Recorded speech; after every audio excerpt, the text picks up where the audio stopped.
اے خواب تیری مسافت، عالیہ بخاری کا مکمل ناول۔ نورو میاں کو رکنے کا اشارہ کرتے ہوئے انہوں نے گاڑی کے شیشے سے اس پار کا نظارہ کیا۔ نورو میاں کے بیان کے مطابق علاقہ تو وہی تھا، مگر لگتا تھا کہ کافی تبدیلی آ چکی ہے۔ جبھی تو وہ پہچاننے میں دقت محسوس کری تھی۔ چاروں طرف دکانوں کا ایک سیلاب سایا ہوا تھا اور ان کا باہر فٹ پاتھ تک اہتمام سے سجایا ہوا سامان ایک دوسرے پر چڑھا ہوا محسوس ہو رہا تھا۔ پھلوں والوں کے ٹھیلے سے لے کر ہر مال 10 روپے تک والے اور چھوٹے چھوٹے چائے خانوں سے لے کر سائیکل اور موٹر سائیکل کے پنکچر لگانے والوں تک سبھی کچھ یہاں دستیاب تھا۔ یہ سب کچھ ہمیشہ سے یہاں تھا۔ بہت پہلے جب وہ اس ماحول کا حصہ تھی تب بھی یہاں کی رونقیں ایسی نہ تھی، مگر سامان اور افراد کی بہتات بہرحال یہی تھی۔ 9:25 ہونے کو آ رہے تھے۔ مدیحہ جلال نے ہاتھ میں بندھی گھڑی میں دیکھا۔ اپنے حساب سے تو وہ جلدی نکلی تھی بہت، مگر یہاں کی گہما گہمی اس قدر عروج پر تھی کہ صاف لگتا تھا کہ سویرا کو آئے بہت دیر ہو چکی ہے۔ جبکہ ڈیفنس ایریا میں ان کی نند کے عالیشان بنگلے میں، جہاں وہ پچھلے 2 ماہ سے مقیم تھیں، گھر کے آدھے سے زیادہ افراد اس وقت بھی گہری نیند میں ڈوبے ہوئے تھے، اور اطراف کی سڑکیں جن پر سے وہ ابھی گزر کر آ رہی تھیں دل آوے سناٹے کے زیر اثر تھی۔ ایک شہر اور ایک قوم سے تعلق رکھنے والوں کے کلچر اور قسمتوں میں زمین آسمان کا فرق تھا۔ نورو میاں نے کمال مہارت سے ایک جگہ گاڑی پارک کری لی۔ اس دکان کے سامنے نامعلوم کس بنا پر سامان پھیلنے سے رہ گیا تھا۔ دکان کا مالک اپنی دکان کے آگے یوں گاڑی اڑا کر کھڑی کرنے پر یقیناً معترض ہوتا اگر اس میں بیٹھی خاتون اسے بہت شاندار اور پروقار محسوس نہ ہوئی ہوتی۔ لہٰذا نظر انداز کر کے فی الحال تو مسکرا کر اپنے گاہکوں کو نمٹانے میں مشغول ہو گیا تھا۔ فوری طور پر 2 ہی باتوں سے متاثر ہوا جاتا ہے، ایک ظاہری شان و شوکت اور دوسرا ظاہری حسن۔ وہ بیچارہ بھی اسی کمزوری کا مارا ہوا تھا۔ کچھ نشانیوں اور چند ناموں کو ذہن نشین کر کے نورو میاں منزل مقصود کی تلاش میں گاڑی سے نکلے تو مدیحہ جلال نے ایک بار پھر یاد دہانی کرائی۔ مشرف مرزا کو پوچھے گا نورو میاں، ان کی یہاں کتابوں کی دکان تھی، چھوٹی سی، گڈ لک بک ڈپو۔ جی میں سمجھ گیا اچھی طرح۔ ان کے بیٹے کا نام اشرف مرزا بتایا تھا نا آپ نے؟ انہوں نے تابیداری سے سر ہلایا اور ایک طرف کو چل دیے۔ خالو مشرف کی دکان کا نام انہیں 25 برس ہونے کو آئے پھر بھی یاد رہ گیا تھا، جبکہ ان کے 3 بیٹوں میں سے صرف اشرف بھائی ہی یاد رہ گئے تھے۔ شاید اس کی وجہ یہ رہی ہو کہ آخری بار جب وہ ان سب سے ملی تھی تو بقیہ 2 اتنے چھوٹے تھے کہ قابل توجہ ہی نہ تھے۔ گاڑی کے شیشے کو انہوں نے تھوڑا سا نیچے کی جانب سرکایا تو خوشبو کا ایک مانوس ریلا سا امنڈ آیا۔ انہوں نے بے چین ہو کر اس جانب دیکھا جدھر نورو میاں گئے تھے، مگر اب اس بھیڑ بھاڑ میں نظر نہیں آ رہے تھے۔ وہ انہیں بتانا چاہ رہی تھی کہ خالو مشرف کا گھر یہیں آس پاس ہی ہونا چاہیے۔ وجود میں رکھنے والی نشانیوں کا کیا ہے، آج ہیں کل نہیں، مگر کچھ چیزیں ایسی بھی ہوتی ہیں جو بظاہر بالکل بھی اہم نہیں ہوتی، مگر ان کا طاقتور احساس ماحول پر پوری طرح چھایا رہتا ہے۔ یہ خوشبوئیں بھی ایسی ہی تھی جن سے وہ اس وقت سے مانوس تھی جب وہ مدیحہ جلال کے بجائے اسکول کی حد تک مدیحہ احمد اور گھر اور سہیلیوں، پاس پڑوس والوں کے لیے صرف مدیحہ تھی۔ ہلکی سی مسکراہٹ ان کے لبوں پر آئی۔ ایک گہرا سانس کھینچ کر انہوں نے جیسے بہت سی یادوں کو اپنے اندر اتارا۔ گلاب اور موتیاں کی لڑیاں سنبھالے بیٹھے دکاندار، گنے کے رس کی مشین کا ٹھیلا اور اس سے ابھری آواز، رکشاؤں کے سائلنسر سے خارج ہوتا دھواں، اور بھی بہت کچھ۔ اتنے ڈھیر سارے برس آسٹریلیا میں گزارنے کے باوجود وہ پھر سے بہت محبت کے ساتھ اس آلودہ ماحول کا حصہ بن گئی۔ نورو میاں کو ابھی کتنی دیر لگنی تھی، انہیں کچھ زیادہ پرواہ نہیں تھی۔ وہ اس 6-7 سالہ بچی کو یاد کرنا چاہ رہی تھی جو ان دکانوں کے پیچھے سے آتی کسی پتلی سی گلی میں ابا اور چھوٹے بھائی کے ہمراہ تیز تیز قدم اٹھاتی چلی آ رہی تھی۔ ابا، حلوہ پوری والے کے پاس کتنی بڑی کڑھائی ہوتی ہے نا؟ ہاں بیٹا۔ ابا، وہ کتنی جلدی جلدی پوریاں ڈالتا ہے نا؟ ابا، آپ بھی اتنی بڑی کڑھائی لے لینا۔ اتنی بڑی کڑھائی رکھیں گے کہاں، ہمارے گھر میں تو چھوٹا سا چولہا ہے۔ اس موقع پر دانش کی دخل اندازی لازمی ہو جاتی تھی، وہ اس سے سال بھر چھوٹا تھا۔ بات کا رخ بدلنے لگتا۔ بڑے چولہے کی دستیابی سے لے کر گھر میں اسے رکھنے کی جگہ کے انتخاب تک سارے مسئلے گلی سے گزرتے گزرتے حل کیے جاتے۔ مسکراتے ہوئے ابا کبھی کبھار کو لقمہ دے دیا کرتے، ورنہ ان کا یہ سارا وقت آس پاس سے گزرتے لوگوں سے دعا سلام میں گزر جاتا، یہاں تک کہ وہ اسلم چاچا کی دکان تک پہنچ جاتے۔ واہ بھائی واہ، آج تو دونوں بہن بھائی گرما گرم حلوہ پوری لینے کے لیے آئے ہیں۔ دکان کا مالک ایک جوان سی عمر کا شخص ہوا کرتا تھا اور اسی مناسبت سے وہ دونوں اسے اسلم چاچا کہا کرتے تھے۔ پیچھے بے شک وہ اسے حلوہ پوری والا کے نام سے یاد کریں، مگر سامنے اے او کر کے بات کرنے کی اجازت نہ تھی۔ ایک وہی نہیں جن جن سے بھی روزمرہ کی زندگی میں واسطہ پڑتا تھا، ان سبھی کے ساتھ تعلق کی ایک مضبوط ڈور بندھی ہوئی تھی اور اس تعلق کا لحاظ کرنا لازم ہوا کرتا تھا۔ بچپن میں پڑی اس عادت کا شاید اثر تھا کہ وہ نورو میاں کو کبھی بھی ڈرائیور کہہ کر مخاطب نہ کرتی تھی، ہمیشہ تہذیب سے نورو میاں ہی کہا۔ حالانکہ ان کی نند کے گھر میں، جہاں وہ پچھلے 18-20 سال سے ملازم تو تھے ہی، بچہ بچہ انہیں ڈرائیور کہہ کر مخاطب کیا کرتا تھا۔ ان کی نگاہوں نے بے اختیاری اس من پسند مگر کھوئی ہوئی دکان کو تلاش کرنا چاہا، تو آس پاس چھوٹے چھوٹے 2-1 ہوٹل ایسے مقام نظر آئے جنہیں تکلفاً ہوٹل تو کہا جا سکتا تھا۔ سامنے چولہوں پر چائے اور پراٹھے پکائے جا رہے تھے، پیچھے دکان میں ہرے رنگ کے بینچ اور میزیں ڈال کر بیٹھنے کا بندوبست کیا گیا تھا اور خلقت اس سے مستفید بھی ہو رہی تھی۔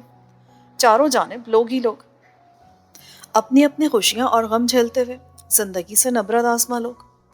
وہ سب انہیں بے حد اپنے اپنے سے لگ رہے تھے۔ دل کی گہرائیوں سے ایک دعا ابھری اور بند لبوں سے ادا ہو گئی، ان سب کے لیے خیر و عافیت کی دعا۔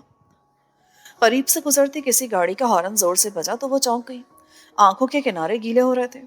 آمنہ خالہ کے گھر پہنچنے سے پہلے انہیں اس جذباتی کیفیت سے باہر آ جانا چاہیے۔ یہی سوچ کر انہوں نے سارے منظر سے تھوڑی سی لاتعلقی برتتے ہوئے نورو میاں کی تلاش میں ادھر ادھر دیکھا، مگر وہ نظر نہیں آ رہے تھے۔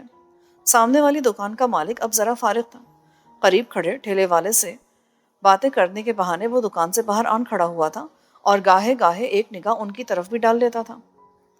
اچھا ہی ہوا جو لیلا کو اپنے ساتھ نہیں لائی۔ مدیحہ کو اپنی اکلوتی بیٹی کا خیال آیا جو اپنی پھپھی کے گھر پر ہی رکی ہوئی تھی۔ آج کل پاکستان میں چھٹیاں گزارتے ہوئے اس کی صبح 12 بجے سے پہلے نہیں ہوتی تھی۔ پچھلی رات ہی مدیحہ کے ارادے کو جان کر اس نے بڑی بے نیازی سے کہا تھا، او نو ممی، میں بھلا آپ کے پرانے رشتہ داروں سے مل کر کیا کروں گی؟ ایسا کریں کہ آپ تھوڑی دیر کے لیے ہو آئیں، وہ بھی اگر آپ کا بہت دل چاہ رہا ہو تو۔ اس نے ذرا رک کر ماں کا چہرہ غور سے دیکھا، مگر وہاں اس کے انکار پر کسی ناگواری کے آثار نہیں دیکھے۔ میں پھپھو اور ثنا کے ساتھ کچھ اور پلان کر لوں گی۔ وہ بچپن سے چھٹیوں میں پھپھو کے گھر آیا کرتی تھی، اس لیے وہاں اس کا خوب دل لگتا تھا۔ اگر بابر یہاں آیا ہوتا تو یقیناً بہت خوشی سے ان کے ساتھ چلا آتا۔ بابر ان کے زیادہ قریب تھا بنسبت لیلا کے۔ وہ اس بار ان لوگوں کے ساتھ پاکستان نہیں آیا تھا۔ ذمہ دار اور سنجیدہ لڑکا تھا، اس کی اپنی مصروفیات اب اسے چھٹیاں منانے سے روکتی تھی۔ آ جائیے بی بی، میں مکان دکھایا ہوں۔ نورو میاں آ گئے تھے اور اپنی کارگزاری بتاتے ہوئے ان کی آواز میں دبا دبا سا جوش تھا۔ انہوں نے بھی اترنے میں دیر نہ کی۔ گاڑی میں رکھے چند پیکٹ نورو میاں نے بڑھ کر اٹھا لیے۔ یہ آمنہ خالہ وغیرہ کے لیے چند تحائف تھے، آخر اتنے عرصے بعد جا رہی تھی تو خالی ہاتھ تو نہیں جا سکتی تھی نا۔ آپ نے میرے آنے کی اطلاع دے دی کیا؟ جی نہیں، میں تو بس لوگوں سے پوچھتا ہوا ان کا گھر باہر سے ہی دیکھ کر لوٹ آیا۔ نورو میاں انہیں اس رش میں سے گزرتے ہوئے لیے چلے جا رہے تھے۔ دکانوں کے اوپر بنے ہوئے پرانے مکان نہ جانے کتنے اشروں سے اسی حالت میں تھے، ان پر آگے کی سن بنے ہوئے لکڑی کے جنگلے آگے کو جھکتے جا رہے تھے۔ اچانک ہی نورو میاں ایک طرف کو مڑ گئے، انہوں نے بھی تقلید کی۔ پرپیچ گلیوں کا وہی سلسلہ شروع ہو گیا تھا، باہر کی رونقوں اور ہجوم کی پشت پر بسی ایک اور دنیا، خلوص، اپنائیت اور رواداری کے رشتوں میں بندھی پرانے شہر کی گلیاں آج بھی انہیں اتنی ہی ٹھنڈی محسوس ہو رہی تھی۔ نورو میاں بڑی پھرتی سے قدم اٹھا رہے تھے اور ان کے ساتھ وہ بھی۔ اب راستہ ان کی سمجھ میں آتا جا رہا تھا۔ آخری موڑ پر وہ بے اختیاری نورو میاں سے آگے بڑھ گئی تھی۔ لکڑی کے اونچے دروازوں والا وہ گھر ان کے سامنے تھا جسے وہ اب بھی اپنے آسٹریلیا والے پر آسائش گھر میں اکثر خوابوں میں دیکھا کرتی تھی۔ ایک خواب کسی کیفیت میں وہ آگے بڑھی۔ زندگی میں ایک بار ہی صحیح اس جگہ آنے کی تمنا ان کے دل میں سالوں سے پل رہی تھی اور آج وہ حقیقت میں یہاں تھی۔ دروازے کے آگے کی 3 سیڑھیاں طے کر کے وہ رک سی گئی۔ اس دہلیز کو انہوں نے سینکڑوں بار اکیلے اور کبھی امی، ابا اور دانش کے ساتھ پار کیا تھا۔ شاید اس پرانے رشتے کے ناطے اس مقام تک پہنچ کر انہیں اپنے قدم آگے بڑھانے میں دشواری ہو رہی تھی۔ دروازہ بجانے کی بجائے انہوں نے اسے ہلکے سے اپنے ہاتھ سے چھوا۔ دروازے پر براؤن پالش پھری ہوئی تھی، قریب کھڑے ہونے پر رنگ کی خوشبو محسوس کی جا سکتی تھی۔ مدیحہ کو تھوڑا عجیب لگا، ان لوگوں کے زمانے میں یہاں پر ہرا رنگ ہوا کرتا تھا، چمکدار ہرا۔ ابا 3 مہینے بعد رنگ کا ڈبہ لا کر لکڑی کے اس دروازے پر پھیر دیا کرتے تھے۔ گھر کے بیرونی دروازے کو ہمیشہ صاف ستھرا دکھائی دینا چاہیے، انہیں اس بات کا بہت خیال رہتا تھا۔ ذرا سی گردن اوپر اٹھائی تو برابر والے مکان کی اوپری منزل کی وہ کھڑکی اسی طرح کھلی ہوئی تھی جیسے وہ آخری بار دیکھ کر گئی تھی۔ مدیحہ جلال کا دل زور سے دھڑکا۔ بیچ میں آئے 25 سال اچانک ہی کہیں کھو گئے۔ وہ سب جو ایک بھولی بسری یاد میں ڈھل چکا تھا پھر سے زندہ ہو رہا تھا۔ نورو میاں غالباً کھنکارے تھے انہیں چونکانے کے لیے۔ خود پر قابو پاتے ہوئے انہوں نے دستک دے ہی ڈالی۔ چند لمحے گزر گئے مگر دوسری جانب سے کوئی رد عمل ظاہر نہ ہوا۔ شاید ان کی صدا سنی ہی نہیں گئی تھی، اور بہت سال پہلے بھی یہی ہوا تھا۔ ان کی ہر پکار کے جواب میں یہاں سکوت طاری رہا تھا۔ یک بارگی ان کا دل چاہا کہ وہ واپس پلٹ جائے۔ آخر اب یہاں ان کے لیے رکھا ہی کیا تھا سوائے غم ہرے کرنے کے سامان کے۔ جی وہ داہنے ہاتھ پر کال بیل کا بٹن ہے، اسے دبائیے۔ نورو میاں لحاظ کے مارے 3 سیڑھی نیچے ہی کھڑے تھے، سو وہیں سے رہنمائی کا فریضہ انجام دیا۔ گومگو کسی کیفیت میں انہوں نے کال بیل کی طرف دیکھا اور ایک ٹھنڈی سانس لیتے ہوئے گویا ہار مان لی۔ لاکھ شکووں کے باوجود دل کو جس کی اصول پسندی اور بلند کرداری نے ہمیشہ اسیر کر رکھا تھا، اس کا خیال آج بھی اتنا زوراور تھا کہ وہ پلٹنے کی ہمت نہ کر سکی۔ زندگی میں یہ ایک مرتبہ پھر دیکھنے کا موقع بھی کہاں ملنا تھا۔ اس مرتبہ دیر نہ ہوئی اور دروازہ کھل گیا۔ بیٹا، آمنہ خالہ ہے گھر پر؟ ایک 9 مرسے لڑکے کو سامنے پا کر انہوں نے نرمی سے پوچھا۔ جی ہاں، آ جائیے۔ وہ کچھ بوکھلا سا گیا۔ مدیحہ جلال کا سراپا متاثر کرتا تھا، اور ان لوگوں کا یقیناً اس قدر باروب مہمانوں کی آمد و رفت کا کوئی سلسلہ نہیں تھا۔ مدیحہ نے نورو میاں کو وہیں رکنے کا اشارہ کیا اور خود اندر داخل ہو گئی۔ دادی، دادی۔ وہ لڑکا نہ جانے کس کمرے میں غائب ہو گیا تھا۔ انہوں نے صحن میں ہی رکنا مناسب سمجھا۔ وہ بڑا سارا صحن اب کہیں نہیں تھا جس میں کئی پلنگ گرمی کی راتوں کو بچھا کرتے تھے۔ اب تو ایک ڈیوڑی سی تھی اور چاروں طرف کمرے۔ مختلف دروازوں اور کھڑکیوں کے پیچھے سے 3-4 چہرے ابھرے، مگر ان کے لیے وہ سب ناشناسا تھے۔ آئیے، اندر آ جائیے، اماں ادھر اندر والے کمرے میں ہیں۔ ایک دبلی پتلی سی عورت آگے بڑھی۔ اس کے کپڑے کافی گیلے گیلے سے ہو رہے تھے، شاید غسل خانے میں کپڑے دھوتے ہوئے چھوڑ کر اسے آنا پڑا تھا۔ کاستی رنگ کے سوٹ پر ہرا اور نارنجی پرنٹڈ دوپٹہ ہڑبڑاہٹ میں اوڑھا گیا تھا۔ مدیحہ جواباً ہلکے سے مسکرائی۔ سچی بات تو یہ ہے کہ آمنہ خالہ کی موجودگی کی اطلاع سے انہیں بڑا اطمینان حاصل ہوا تھا۔ رات سے بار بار یہی خیال پریشان کر رہا تھا کہ اگر خدا نہ خواستہ وہ بھی ان کے والدین کی طرح دنیا چھوڑ چکی ہوئی تو نامعلوم گھر میں کن کن اجنبی صورتوں کا سامنا کرنا پڑے گا۔ آمنہ خالہ تک اطلاع پہنچ چکی تھی کہ کوئی بطور خاص ان سے ملنے کے لیے آیا ہے، اور یہ بات ان میں خاصا جوش و خروش پیدا کر چکی تھی۔ ارے ذرا چپل تو نکال پلنگ کے نیچے سے، دیکھوں تو صحیح کون آئے، کہیں تیری ماں اور چچی دروازے سے ہی چلتا نہ کر دیں، میرے ملنے والوں سے تو انہیں خاص چڑ ہے۔ جس وقت مدیحہ نے ان کے کمرے میں قدم رکھا تو وہ ایک پاؤں میں چپل اڑسے بآواز بلند اپنے خدشات کا اظہار کر رہی تھی، اور وہی لڑکا جس نے دروازہ کھولا تھا پلنگ کے نیچے سے ان کی دوسری چپل نکالنے کے لیے جھکا ہوا تھا۔ لے آئی ہوں اماں آپ کے پاس، آپ تو خواہ ہی۔ ہرے اور نارنجی دوپٹے والی کے لیے گویا سب سننا معمول کا حصہ تھا، مگر پھر بھی اس کے چہرے پر ناگواری کا تاثر ابھر آیا تھا۔ وہ تو یہ کہیے کہ معزز مہمان کی موجودگی کا خیال آڑے آ گیا۔ آمنہ خالہ کی ساری توجہ اب آنے والی ہستی کی جانب مبذول ہو چکی تھی۔ مدیحہ ایک قدم آگے بڑھی۔ آمنہ خالہ بہت بدل چکی تھی۔ گلابی رنگت اور صحت مند سراپے کی جگہ ایک کمزور سا وجود ان کے سامنے تھا۔ زردی مائل چہرے پر وقت اپنے نشان ثبت کرتا چلا گیا تھا، البتہ آواز کا کرارا پن وہی تھا۔ میں ہوں خالہ، مدیحہ۔ وہ اور نزدیک چلی آئی۔ مدیحہ؟ انہوں نے غور سے چہرہ دیکھا، شاید پہچان نہیں پا رہی تھی۔ مدیحہ نے محسوس کیا کہ آمنہ خالہ کی بڑی بڑی شفاف آنکھیں اب دھندلی دھندلی سی لگنے لگی ہیں۔ انہیں کوئی بات ٹھیک سے یاد نہیں رہتی، چڑچڑی بھی بہت ہو گئی ہیں۔ اورنج دوپٹے والی ابھی تک ان کی کہی بات پر کڑ رہی تھی، اسی لیے اپنا حساب کتاب صاف کرنے کے لیے آواز دبا کر مدیحہ سے بولی۔ ہاں، دماغ خراب ہو گیا میرا، تم لوگ تو یہی چاہتے ہو نا کہ پاگل خانے میں داخل کرا کر جان چھوڑا سکو۔ بھول گئی آپ کی پھپھی زاد بہن سعیدہ کی بیٹی ہوں میں۔ ان کی آواز میں ایسی تڑپ، ایسی بے قراری تھی کہ آمنہ خالہ نے انہیں کھینچ کر گلے سے لگا لیا۔ اے میری بچی، میں کیوں بھولنے لگی تم لوگوں کو؟ تم ہی لوگوں نے مجھ بدبخت کو بھلا دیا، ایسے گئے کہ پھر مڑ کے دیکھا ہی نہیں۔ وہ زاروں قطار رونے لگی۔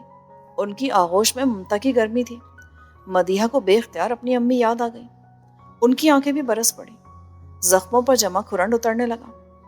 جانے کے دن تو ہمارے ہیں، مگر سارے غم سہنے کو بیٹھے۔ وہ تو مجھ سے کئی سال چھوٹی تھی، بہت جلدی کی میری بہن نے جانے میں۔ آمنہ خالہ زاروں قطار روئے جا رہی تھی اور ان کے ساتھ ساتھ مدیحہ بھی، اور اپنا غم مناتے ہوئے انہیں پتہ ہی نہ چل سکا کہ گھر کے چھوٹے بڑے کئی افراد کمرے کے دروازے کے اندر اور باہر جمع ہو چکے ہیں۔ بھولی بسری خالہ سعیدہ کی بیٹی کی آمد کی خبر پورے گھر میں پھیل چکی تھی۔ رہی سہی کسر ان کا قیمتی لباس اور جیولری پورے کر رہے تھے۔ ایک انتہائی معزز مہمان کو اماں خواہ خواہی جذباتی کیے دے رہی تھیں۔ انہیں خود تو بات بے بات آنسو بہانے کی عادت پڑی ہوئی ہے۔ جملہ حاضرین کو مدیحہ جلال کا رونا بے چین کر رہا تھا۔ سعیدہ خالہ کا ذکر ہوتا ہی رہتا تھا کہ کیسے وہ لوگ ان پتلی پتلی گلیوں سے نکل کر شہر کے پوش علاقے میں اور پھر اس سے بھی آگے آسٹریلیا میں مستقل طور پر سکونت پذیر ہو جائے تھے۔ یوں بھی اچھی پوزیشن رکھنے والے رشتہ داروں کا ذکر بار بار کیا ہی جاتا ہے۔ شاید خود کو مورل سپورٹ پہنچانے کا یہ بھی ایک طریقہ ہے کہ جذباتی سین تو کھنچتا ہی چلا جا رہا تھا۔ دونوں ہی نہ جانے کیسے کیسے غم کو آنسوؤں میں بہانے کے ارادے سے لپٹی کھڑی تھی۔ آنکھوں ہی آنکھوں میں مشورے ہوئے اور ایک بار پھر قرہ فال ہرے نارنجی دوپٹے والی کے نام نکلا۔ سب کی نگاہوں میں چھپے اسرار کو اس نے بڑے ناز سے قبول کیا۔ بس کریں اماں، باجی کو بیٹھنے تو دے اطمینان سے۔ اب کی بار ذرا بے تکلفی برتتے ہوئے رشتہ جوڑا گیا تھا۔ آرام سے بیٹھ کر باتیں کریں۔ باجی آپ یہاں کرسی پر بیٹھے نا۔ آمنہ خالہ دوپٹے کے پلو سے چہرہ صاف کرنے لگی۔ ایک لڑکی پانی کی ٹھنڈی بوتل اور گلاس لے آئی۔ پانی کے چند گھونٹ حلق سے اترے تو مدیحہ کو سکون سا آ گیا۔ اب تم لوگ یہاں کیوں کھڑی ہو؟ جاؤ باجی کے لیے کچھ چائے پانی کا بندوبست کرو۔ ہرے نارنجی دوپٹے والی نے اپنے طور پر مدیحہ کو اٹینڈ کرنے کی ساری ذمہ داری اپنے سر لے لی، اس لیے بڑے معتبر انداز میں لڑکیوں کو سرزنش کرنے لگی۔ بیچاری نے کوئی غیر معقول بات تو کی نہیں تھی، مگر آمنہ خالہ شاید نقطہ اعتراض اٹھائے بغیر نہیں رہ سکتی تھی۔ یہ مدیحہ کہاں سے تمہاری باجی ہو گئی؟ اے کچھ نہیں تو 4 ساڑھے 4 سال تو تم سے چھوٹی ہے، پھر رشتہ داری میں بھی چھوٹی ہے۔ اشرف بڑا بھائی ہوتا ہے اس کا، اور تم بڑی بھاوج۔ دونوں لڑکیاں دوپٹہ منہ میں لے کر ہنسنے لگی۔ مجھے عمروں کا حساب کتاب کیا پتا، میں نے تو ایسے ہی کہہ دیا تھا۔ وہ اپنی جیب مٹانے کو بولی۔ اچھی خاصی کرکری ہو گئی تھی ان کی۔ اشرف کی بیوی ہے افروز۔ خالہ نے مدیحہ کی جانب رخ کرتے ہوئے تعارف کی رسم نبھائی۔ وہ جو ایک بھائی سرور ہوا کرتے تھے نا نواب شاہ میں، ان کی بیٹی ہے۔ وہ بیچارے وہاں سارے کنبہ برادری سے الگ تھلگ پڑے تھے، لڑکیوں کے رشتے کے لیے پریشان تھے۔ میں نے کہا چلو ایک کو میں ہی لے لوں۔ مدیحہ کی یادداشت میں بھائی سرور کا اندراج کہیں نہیں تھا، اور نہ ہی انہیں اشرف بھائی کی شادی کے قصے میں کوئی دلچسپی تھی، مگر پھر بھی اشتیاق کا اظہار کیا۔ بھابھی افروز اچھے خاصے رکھے تکیوں کو پھر سے درست کرنے لگی۔ آدھی سے زیادہ عمر اس گھر کی نظر کرنے کے بعد بھی اسے اپنے اوپر کیے گئے احسان کا قصہ آئے دن سننا پڑتا تھا۔ مدیحہ کو ایک دم ہی باہر منتظر کھڑے نورو میاں کا خیال آ گیا۔ وہ انہیں دوپہر تک لینے آنے کا کہنا چاہتی تھی، مگر آمنہ خالہ نے ایک نہ چلنے دی۔ اب ہفتہ 10 دن سے پہلے تو میں ہرگز نہیں بھیجنے کی، ابھی تو اسی رشتہ داروں کو خبر بھی کرنی ہے، ورنہ بعد میں ساری شکایت کریں گے۔ ایسا کرو بچی کو بھی یہیں بلوا لو، خیر سے اس کے ساتھ کہ کئی لڑکیاں یہاں پر ہیں، ہنسے بولے گی تو خوش رہے گی۔ آمنہ خالہ نے فیصلہ کن انداز میں کہا۔ مدیحہ کو ان کی سادگی پر ہنسی آ گئی۔ لیلا کے بارے میں ان کا اندازہ کتنا غلط تھا۔ یہ مدیحہ تھی جنہوں نے پیدائش کے بعد سے لے کر 21.5 سال تک کی عمر اسی گھر اور ان گلیوں میں بتائی تھی، پھر ایک طویل عرصہ یہاں سے دور، بہت دور گزار کر ایک بار پھر وہ بہت خوشی اور اپنائیت سے یہاں دوبارہ چلی آئی تھی۔ پر لیلا ان کی بیٹی ہونے کے باوجود ان سے بالکل مختلف تھی۔ وہ بالکل ہی دوسرے ماحول میں پلی بڑھی تھی، بے حد ذہین اور اسمارٹ۔ اس کی دلچسپیاں بھی الگ تھیں۔ یہاں کے سیدھے سادے ماحول میں تو وہ کسی طور بھی ایڈجسٹ نہ ہوتی اور فوراً جانے کا اعلان کر دیتی۔ نہیں خالہ، لیلا وہیں ٹھیک ہے، اپنی پھپھو کے گھر۔ میں کسی وقت اسے آپ سے ملوانے کے لیے لے آؤں گی۔ مدیحہ نے ان کی تسلی کرانا چاہی، حالانکہ وہ جانتی تھی کہ شاید ہی کبھی وہ لیلا کو وہاں لا سکیں گی۔ خالہ تھوڑی بدمزہ تو ہوئی، مگر مدیحہ کے آنے کی خوشی ہر دوسری بات پر حاوی ہوئی جا رہی تھی۔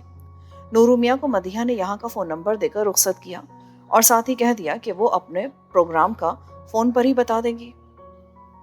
خالہ مستقل بولے جا رہی تھی۔ تھوڑی ہی دیر میں انہوں نے امی ابا کے پردیس میں انتقال کر جانے سے لے کر اس کے میاں اور بچوں، دانش کے بیوی بچوں تک ساری تفصیل دریافت کر لی تھی۔ وہ بتاتی رہی، مگر وہ جو سننا چاہتی تھی اس کا کہیں ذکر نہ تھا۔ معلوم نہیں خالہ جان بوجھ کر نظر انداز کر رہی تھی یا کیا خبر اب وہ یہاں رہا ہی نہ ہو۔ وقت انسان کو کہیں سے کہیں پہنچا دیتا ہے۔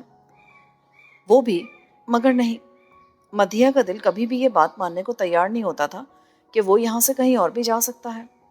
عجیب سی بات تھی کہ ایک مدت سے ان کے سارے رابطے ختم ہو چکے تھے، مگر اس کے متعلق کم از کم یہ ایک دعویٰ وہ وثوق سے کر سکتی تھی۔